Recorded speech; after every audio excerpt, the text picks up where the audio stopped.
যে প্লাস্টিকের কোনো বিকল্প নাই। স্যার আপনার কাছ থেকে একটু শুনতে চাই এই বিষয়টা নিয়ে। ডক্টর মোবারক আহমেদ খান, প্লাস আপনি পাট নিয়ে বাংলাদেশকে অন্য একটা জায়গায়, অন্য একটা পরিচিতি দিয়েছেন। পাট নিয়ে আপনার অনেক কাজ। এখনও কি প্লাস্টিকের বিকল্প পৃথিবীতে কোনো কিছু তৈরি হয় নাই? প্লাস্টিকের বিকল্প তৈরি হয়েছে, হয়নি তা না, কিন্তু সেটা প্লাস্টিক বাদ দিয়ে পারেনি। প্লাস্টিককে বায়োডিগ্রেডেবল প্লাস্টিক করা হয়েছে। বা আমাদের যে আমি বলতেছিলাম যে খাবারের জিনিস, গম, আটার থেকে, সমুদ্রের শ্যাওলার থেকে, বিভিন্ন প্ল্যান্ট বেসড, কিন্তু তারা সবাই এর মধ্যে অন্য প্লাস্টিক মিশিয়েছে। মিশিয়ে এটা 10% 15% যাই থাকুক না কেন, সেটাকে তারা নাম দিয়েছে biodegradable plastics, which is more dangerous than plastic itself. কারণ এই যে 10% 15% বায়োডিগ্রেডেবল প্লাস্টিক যেটা এরা মিশায়, সেটা হলো ইজিলি মাটিতে ডিকম্পোজ করে। জি, মাটিতে ডিকম্পোজ করে, যেটা আমরা খুব তাড়াতাড়ি এটাকে চোখে দেখি না, মনে হয় যেন এটা মিশে গেছে। আসলে মিশে কিন্তু না। ইট প্রডিউস যে মাইক্রোপ্লাস্টিক, ন্যানোপ্লাস্টিক নিয়ে আজকে কথা হচ্ছে, সেইটা খুব দ্রুত এরা এটাকে প্রডিউস করে। আপনি জানেন গত 28শে মার্চ ইন্ডিয়াতে নতুন ডেফিনেশন তৈরি হয়েছে এই প্লাস্টিক পণ্যের উপরে, যেটাকে বায়োডিগ্রেডেবল প্লাস্টিককেও তারা ব্যান করেছে। তারা বলছে যে এমন একটা পণ্য হতে হবে যেটা যে কোনো জায়গায় ফেলে দিলে পচে যাবে, তার কোনো নির্দিষ্ট জায়গা লাগবে না, যে এই মিডিয়ার মধ্যে এটাকে পচতে হবে বা এটা পানিতে গলে যাবে, এবং এটা প্ল্যান্ট অরিজিন হতে হবে।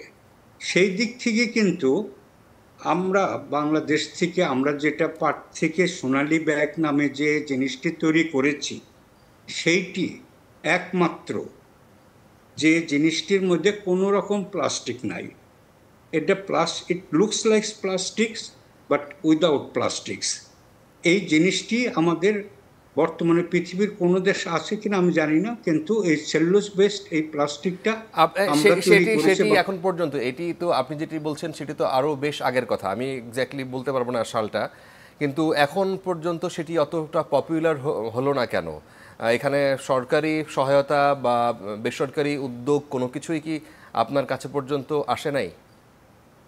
না, এসেছে, সরকারি সহায়তা এসেছে, তাহলে আমি এত দূর আসতে পারতাম না। কারণ এই জিনিসটির জন্ম একদম গ্রাউন্ড ব্রেকিং একটি ইনোভেশন, যেটা পৃথিবীতে কোনোদিন ছিল না, সেই জিনিসটি তৈরি হয়েছে। এই জন্যে এই জিনিসটির কোনো তৈরির কোনো মেশিনপত্র কোনো দেশে কোথাও কেউ তৈরি করে রাখেনি। জি, আমাদের জিনিসটা তৈরির সাথে সাথে এই মেশিনপত্র আমাদের বড় চ্যালেঞ্জ ছিল জি। মেশিনগুলি তৈরি করার জন্য। সেই মেশিনগুলো আমরা তৈরি পাইলট স্কেলে আমরা কিন্তু তৈরি করেছি। এটা সময় লেগেছে, মাঝখানে 2টি বছর আমাদের, আরেকটি বছর করোনায় আমাদের অনেকটা পিছিয়ে দিচ্ছে সারা ওয়ার্ল্ডকে। এখানেও আমাদের সেই জিনিসটা রয়েছে। এখানে এখন আমরা যে পর্যায়ে আসছি, সেই পর্যায়ে কিন্তু এটাকে এখন ইমিডিয়েটলি কমার্শিয়ালাইজেশনে যাওয়ার সম্ভাবনা দেখা দিয়েছে। তো আমরা এই জন্য পাইলট স্কেল মোটামুটি। ইউরোপের দেশগুলো তারা প্লাস্টিক ব্যবহার বারবার বন্ধ করার কথা বলেছে। তারা কি কোনো সময়, ইউরোপের দেশ, আপনার জাপান, তারা পরিবেশ নিয়ে যারা সবচেয়ে বেশি উদ্বিগ্ন, তারা কি কোনো সময় আগ্রহ প্রকাশ করেছে, কেউ আপনার সাথে যোগাযোগ করেছে? প্রত্যেকটা দেশ, জাপান থেকে, ইউরোপ থেকে, ইউরোপিয়ান কমোডিটি, ইউএসএ, কানাডার, আমাদের সমস্ত রাষ্ট্রদূতদের মাঝখানে আমাদের এগুলি দেওয়া হয়েছে এবং তাদের সাথে যোগাযোগ হয়েছে। এবং তাদের এতটাই ডিমান্ড, সেই ডিমান্ডটা আমরা ফুলফিল করতে পারতেছি না। তারা হয়তো চাচ্ছে 10,000 টন, 20,000 টন এরকম, যে জিনিসটি আমরা আপাতত আমাদের সেই ক্যাপাবিলিটি নাই এখন তৈরি করার জন্য। আচ্ছা। আপনার জেনে খুশি হবেন যে মাননীয় প্রধানমন্ত্রী আমাদেরকে 100 কোটি টাকার একটা প্রজেক্টের আশ্বাস আমরা পেয়েছি। সেই টাকাটি পেলে আমরা খুব শিগগিরই আমরা এটা 10 টন প্রোডাকশনের লাইন আপ আমরা তৈরি করতে পারবো। সেটা কি কারণ এই সরকারিভাবে, মেশিনগুলো আমাদের একটা বাণিজ্যিকভাবে, বড় চ্যালেঞ্জ বেসরকারিভাবে ছিল। উৎপাদনের উদ্যোগ এখন পর্যন্ত নেওয়া হয়নি?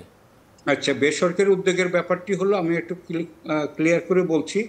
আমাদের দেশে যারা প্লাস্টিক তৈরি করেন বা প্লাস্টিক বেশি ব্যবহার করছেন যারা শিল্পক্ষেত্রে, তারা সবাই কিন্তু সোনালী ব্যাগ নিয়ে আগ্রহ প্রকাশ করেছে, কেউ না করেনি।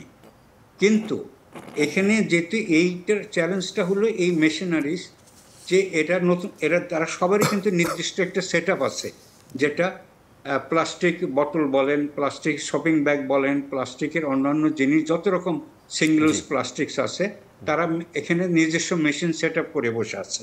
আচ্ছা কিন্তু আচ্ছা আমাদের এই জিনিসটি যারা নিবে তাদেরকে কিন্তু নতুন করে মেশিন সেট আপ করতে হবে। এই জায়গাটি তাদের একটা চ্যালেঞ্জ আছে, তারা এটা নিতে একটু অনীহা প্রকাশ করছে, নতুন করে টাকা দিবে এই জন্য আর কি, এটা তাদের অনীহা।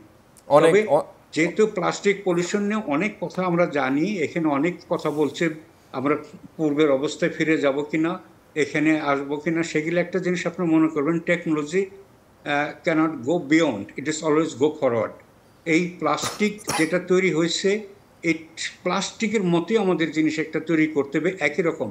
আমি কিন্তু আর পাটের থলেটা নিয়ে আমি আর বাজারে যাব না, ওই বাঁশের খালই নিয়ে আমি কিন্তু আর বাজারে যাব না, যতই বলি না কেন এটা হবে না। ওই দুধ কেনার জন্য জগ নিয়ে আর আমি যাব না, কিন্তু আমাকে এমন বিকল্প বের করতে হবে যেটি প্লাস্টিকের মতো দেখতে, অত প্লাস্টিকের বিকল্প যেখানে প্লাস্টিক নাই।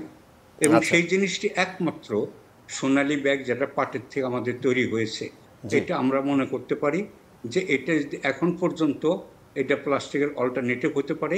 এটাকে আমাদের সবার মাধ্যমে, আপনাদের মাধ্যমে এটাকে অ্যাওয়ারনেস করে মানুষের দোরগোড়ায় এর ভালো দিকটা তুলে ধরতে হবে।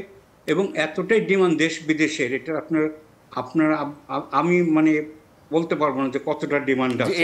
এই খবর যখন আমরা শুনলাম, আমরা তখনই ভেবেছিলাম যে এটা একটা বিস্ফোরণ ঘটবে সারা পৃথিবীতে। যে স্যার, আমাদের সাথে যুক্ত হবার জন্য আপনাকে অনেক ধন্যবাদ। এবং আমি একটি কথা বলে শেষ করব, সেটি হলো একটা স্লোগান আমার আছে, plastic pollution, Sonali bag is the solution. এই স্লোগানটা সবার মাঝে ছড়িয়ে দেন, তাহলে দেখবেন যে আমরা পাটের সমৃদ্ধ হবে আমার দেশ। প্লাস্টিক পলিউশন সারা বিশ্ব আমরা প্লাস্টিক থেকে রেহাই দিতে পারবো বলে আমার বিশ্বাস। ধন্যবাদ আপনাদেরকে।